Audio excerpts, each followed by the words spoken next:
Hey everybody, how's it going? So we have a stainless steel sink we're going to scrap today.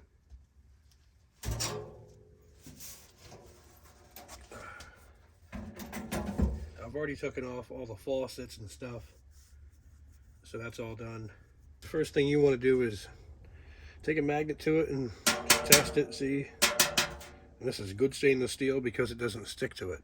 The next thing you want to do is make sure you get these metal strips here, because they're regular steel, they're not stainless steel.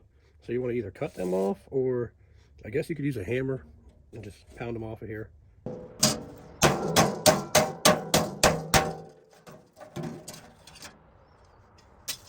And another thing that you want to do is the drains. I found out that they're not all stainless steel, and some of it can be regular steel, so you want to check that with a magnet. As for these little sound dampener things, you could just take like a putty knife, trying to remove them. Might have to heat them up or something, or they just peel off. But yeah, alright, so after that, pretty much you have this thing all prepared to take down and it'll be considered clean.